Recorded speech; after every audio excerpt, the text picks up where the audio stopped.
Sir maximum labour పూర్తిగా వలస వెళ్ళిపోతున్నారు సార్. పూర్తిగా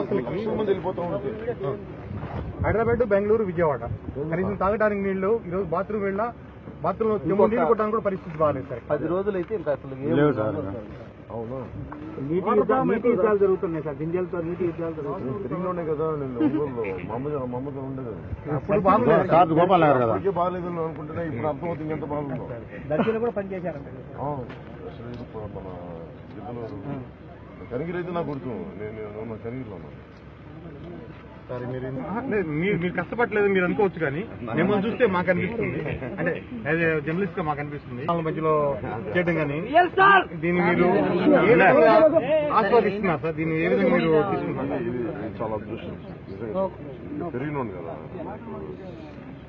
అంటే ఎక్కడ అంటే నేను మొత్తం ఆదిలాబాద్ అన్ని తిరిగితే ఎవరైనా అడిగేది ఏంటంటే బేసిక్ నీళ్ళు, తాగడానికి నీళ్ళు, ఉపాధి అవకాశాలు అడగట్లేదు. ముందు తాగడానికి కొంత వైద్యం కానీ విద్య కానీ ఈ బేసిక్ సాగునీటి అవసరాలు కానీ తాగునీటి అవసరాలు కానీ ఇవి కానీ ఉంటే మిగతా ఎవరి కాలంతో నిలబడగలను. నేను అది కారణంగా నమ్ముతాను. మెయిన్ మోటార్ సార్, అదే మెయిన్. అంటే అది చెప్తాను. ఇప్పుడు నేను పొలంలో మొన్న ఈస్ట్ హైదరాబాద్లో కూడా 600-800 అడిగినా పడలేదు. అంత భూగర్భ జలం అంత. అలాంటిది మనకి అసలు మనకి ఎక్కడో భూమిని రక్షించుకోవడం తెలియదు.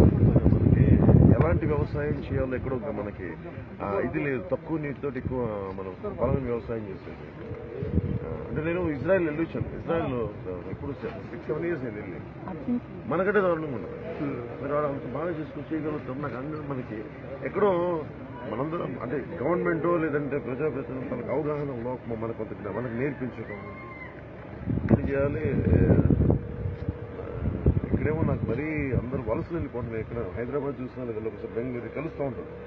ఇంతమంది ఎందుకు ప్రకాశం జిల్లా నుంచి వచ్చారంటే నీళ్ళు ఏమన్నా అక్కడ మా అమ్మ వాళ్ళు ఏం చెప్తారంటే మా జీవితంలో ఎలా బాగా మీరు వెళ్ళిపోతారు, మీరు ఎందుకంటే పంపించేస్తున్నారు. అది ఎక్కడో చాలా మనస్ఫూర్తిగా చెప్పాను.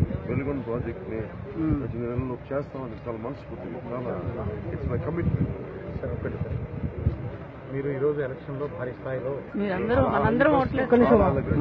దీనికి కొన్ని ఎలక్షన్స్ ఎవరి కర్తవ్యమైనా పోరాటం చేయాలి.